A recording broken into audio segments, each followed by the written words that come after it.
Greetings sailors and welcome to a Tirpitz video. This is, well, Tirpitz B technically, but this is a ship that's among my favourite in the game, and I specifically set out to get a good Tirpitz game to show off. That took me rather longer than I anticipated, I think for a variety of factors.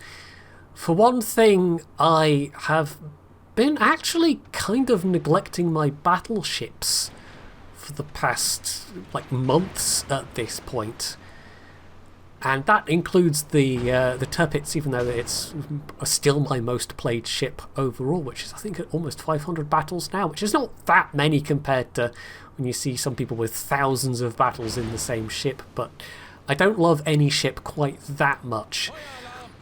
But yeah, just being a bit rusty at battleships, maybe being a bit rusty with these particular ships, and not remembering quite how troll the German dispersion could be, and also the fact that there's some quite weird things going on at the moment in terms of team play, with lots of people being at home and maybe logging into their accounts they haven't played much, or even people starting out for the first time.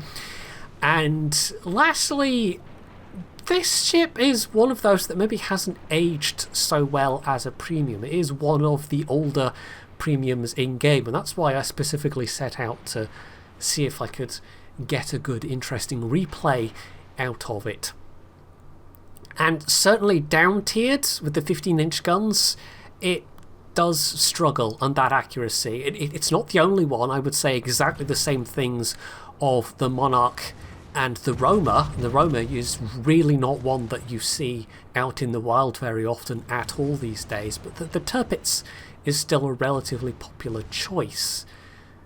And I think that's just because the dispersion isn't quite as wonky as the Roma can feel, but it also does have the secondaries going for it and that German turtleback scheme.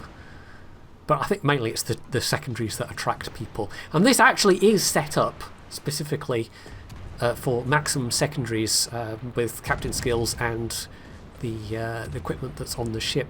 My regular Tirpitz isn't. It only has, I think, 9.9 kilometers on its secondary guns, whereas this is up to the full 11. Is it 11.3? I think 11.3 is the max you can get at tier 8.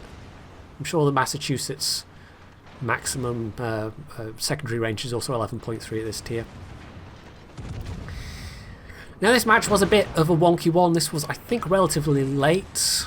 I don't know if it was before or after midnight, but yeah, only 9 people in the match, and all tier 8s rather. So good matchmaking in that it was flat, and I think you really do need to be top tier to get any kind of decent game out of this ship. Tier 9s it can sort of cope with, but when you get in a tier 10 situation, you then really can't get close enough, even if you're full secondaries, to effectively use them most of the time. And certainly there are enough bigger, scarier guns out there to cause you problems, and even just a lot more HE ships to cause you problems than maybe there were once upon a time, both in terms of enemy battleships. The British line, for example. Come up against a Conqueror in this thing, there's not really a lot you can effectively do, and then that doesn't even count things like Yamatos and Grosse Kurfürsts and well, I think mainly it's Conquerors that are, and Thunderers that are the more worrying thing. But yeah, and Sovietsky Soyuz is of no, that's the tier 9. The Kremlins are very nasty as well. You really can't do a lot against them. But like I said, that's not unique to this and the Bismarck and the Roma. There's other ships that don't do so well when they're down tiered at tier 8.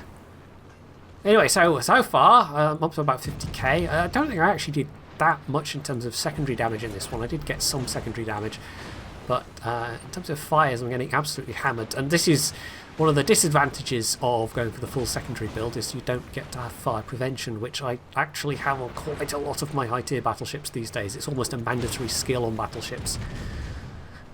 And although the extra bit of range with secondaries does come in very nice, and I was getting more close quarters kills with my Tirpitz B compared to my Tirpitz, that's mainly because of the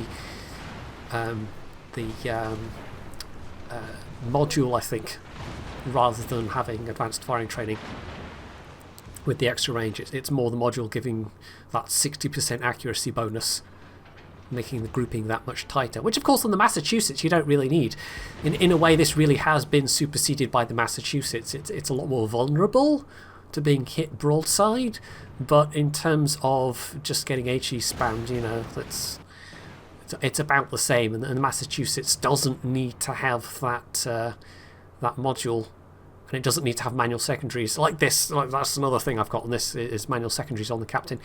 It doesn't need either of those things for the secondaries to be effective,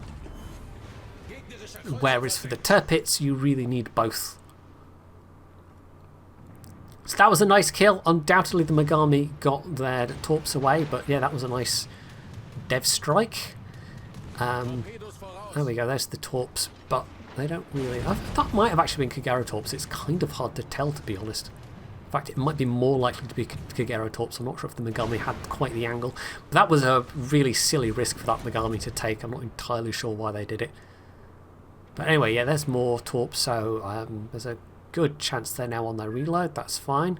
And they might even do that silly thing you get to do occasionally where one gets to torpedo a destroyer. Doesn't happen often, but it's always satisfying when you do. However, one of the other things that I have been discovering is that quite often with both the Tirpitz and the Tirpitz B, even really quite early on in the match, I'll just lose one or both torp launchers because they're really quite fragile in terms of hit points, and it does rather spoil the possibility of fun. I've not gone to torp people very much at all. So a little bit later with those torps, and I actually would have hit the Kagero, but never mind. Unfortunately, we're about to lose our destroyer. But if the Kagero pops out again, they are well within secondary range, and that's where the manual secondaries might come in very useful. We do now have ships pushing from the other side, though, and we're at a bit of a disadvantage now. We're being herded away from our cap to some extent. And they do still also have another destroyer in play, but they are down south right now. So this was looking a little bit dicey. The Albemarle, however, is going in there. We lost the destroyer, but the Albemarle's going in with their Hydro. So they ought to pick up that Kagero. And if they catch the angle right, the Kagero won't be able to torp them. So that Mainz is definitely a concern to me. I mean, I've already been set on fire a bunch of times, and the Mainz is actually quite effective at it. Despite being a German cruiser, it just has a more than sufficient rate of fire, plus that extra penetration. This is one of the reasons why I was really... It's one of the premiums that's come out recently that I've actually been genuinely happy with and happy to play. It's certainly got its weaknesses. It's actually kind of squashy. Certainly squashier than the Hipper and the Eugen. But you could almost compare it to, well, not even the... it's sort of like a mix between the US light cruiser and the Soviet in range, but light cruiser more on its shell arcs. It doesn't quite have the nice ballistics of the Soviet light cruisers. But yeah, it's mainly the rate of fire. 6-second reload with 12 barrels. That's quite nasty. That's a lot of chances to set someone ablaze. So I would quite like to kill them, but I'm also quite conscious of the fact that our Martel's being run down by the other Martel, and so they're kind of my priority right now if I can help them. Although it's not looking so good for our Martel. So secondary's opening up there, and come on, guns. There we go. This is one of the games where the guns actually behaved more often than not. It's quite frustrating a lot of the time. I mean, you kind of go into playing this ship and certain other ships like the Roma knowing that the guns are going to troll you. I mean, like, the Hood's also another good example from Tier 7. You just know that... and the Vanguard! I always forget about the Vanguard. That's another 15-inch ship at this tier that really doesn't like being down tiered. Yeah, you just kind of struggle to hit stuff, and especially if you're facing something like a Mites where you need to kill them. Yeah, you might get lucky, but most of the time you will not. And so even though I'm at half health and they're at half health and I've got a heal and they don't have a heal, their chances are a lot better than one might expect. They can just dance around and keep pelting me with HE. At least I'm not in a Soviet battleship with the limited, you know, one less heal and limited damage control parties. That's a line I've been grinding up, and I mean, the Sinop is pretty strong, and I actually ground through the Vladivostok without too much difficulty. Although that was largely thanks to the combination of camos now being able to stack all of the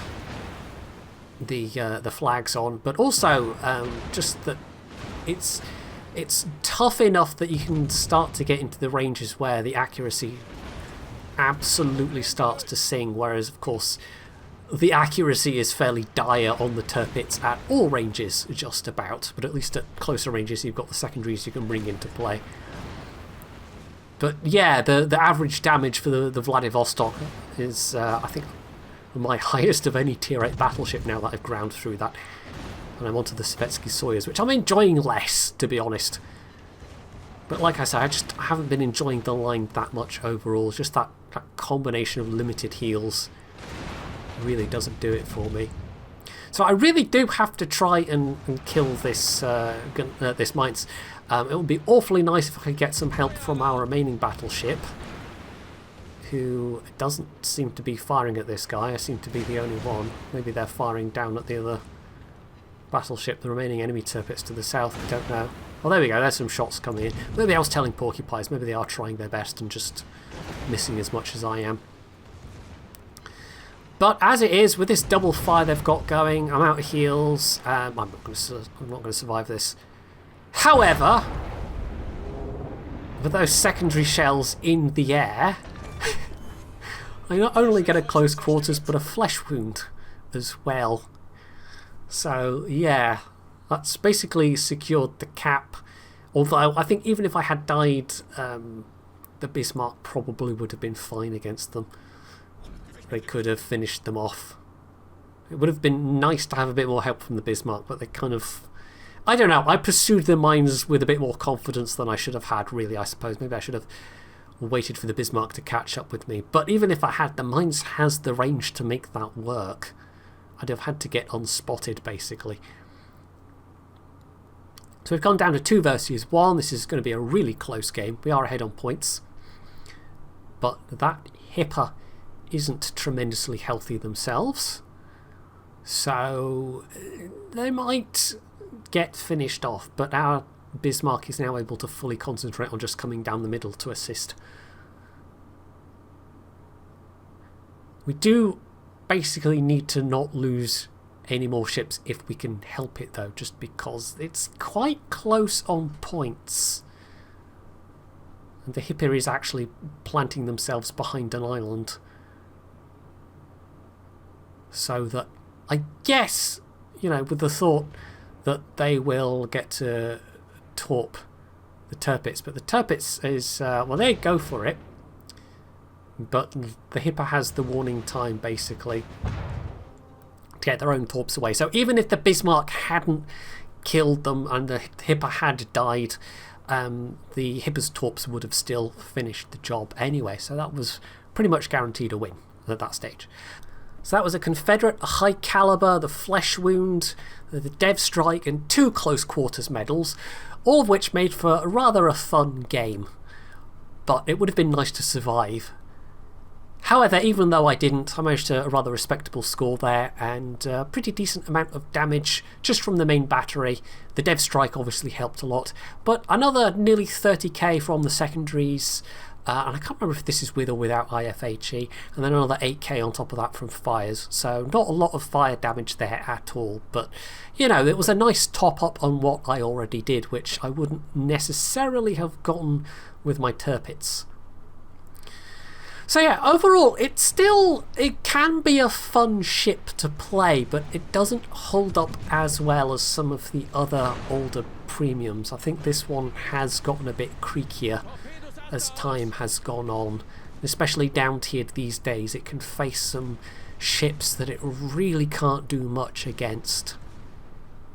And it's not unique, you know. I think maybe all of the 15-inch gunned battleships at this tier could do with a bit of love in some regard. Hopefully, you know, at some point Wargaming will take a look at them, because having a ship where the level of fun just absolutely depends on the matchmaker is you know, it makes it a tougher ship to recommend overall. And it's also maybe why I've been playing destroyers a bit more recently as well. I mean, obviously we have the EU line being introduced, but destroyers feel a little less hidebound by the tiering generally, and also I think it's less frustrating in a destroyer if you have derpy battleships compared to if you're a battleship and you have derpy destroyers. You can still do more as a destroyer under those circumstances than you can as a battleship, because you know, if you have a flank that's just unguarded, or destroyers that refuse to spot or hide behind islands or whatever, then that can be way more detrimental to what you can do and to the outcome of a match than a battleship that's being a bit derpy. Although, you know, that absolutely, under the wrong circumstances, can help throw a match as well. So anyway, that's my foray into playing lots of battleships recently, and yeah, I think I might go back to destroyers now. It's not like I stopped playing them entirely, but I haven't played them this intensively in a while. It wasn't just this, it was others as well, other ships that I took out for a spin, including some of the other tier 8s. But yeah, now I can kind of see why I've more slid over to playing a lot more destroyers over the last few months. Anyway, hopefully you found this video interesting, and if you did, you can do all the usual things down underneath it. And of course, as always, stay tuned for more.